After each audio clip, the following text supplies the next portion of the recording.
zabadde ziwera saa 8 ogw'emisana abayimbi bannakatemba Buluganda n'emikwano awerekeddeko omuyimbi Michael Kinene badduka Mahago Mwami n'omukyala Male Mutumba ku kyalo ky'Etume Ziro ekisangibwa mu Ggombolola ya Bamanika e Luweero. Bano bayanizibwa ne bagibwa ng'akabonero ak'obuwangwa era ne bayingira ekidala bakutumizira n'endongo ebadde esindogoma. Abaana b'omuluggya abawala n'obulenzi bavuddeyo okulamusa ku bagenyi ng'omwogezi ku ddala Kinene bw'abawa ebirabo. Ng'omukolo ogenda maaso abayimbi ab'enjawulo basinyudde abantu nga kyenkana omukolo gwonna bagumaze kubayimbira Kinene ne mutiibwa okutuuka kukula.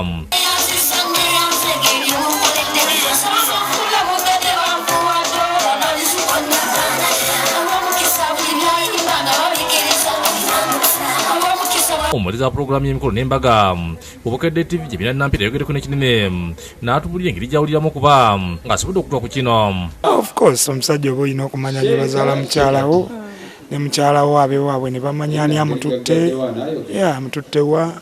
Ye Mutibwa yategeeza nti ebbanga lye bamaze ne Kinene babadde beekwasa Katonda n'okwesigangana. Mukama yatuyambyeko mu maka gaffe naye n'ekikulu mu byonna obwesigwa n'okusooka okumanya ki ky'oyagala. Oluva Kinene yazaliddwa mu maka gano. Kwasa ebbaluwa eno eraga nti ozaaliddwa mu maka muno aga Dr. Male Mutumba. Olwamaliza ekijjulo omuyimbi Chris Evans n'ayimba oluyimba olwafulumiza Kinene ne banne olwo ne kiddamu okwetinta.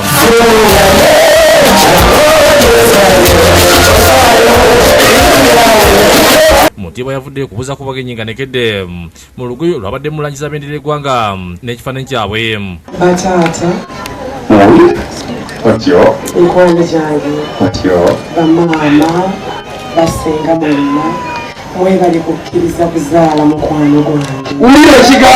Omuyimbi Angela Kalule yamufulumiza n'oluyimba.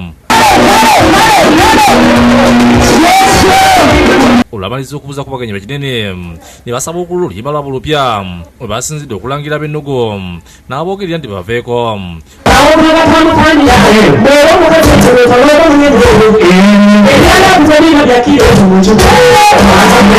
Bagasseko n'ennyimba zaabwe endala ng'eno abaweddeko basomba ebintu bye baleetedde abakulu. Sharif Sebunya yakusakidde eggulu eno ku lwa Bukedde TV.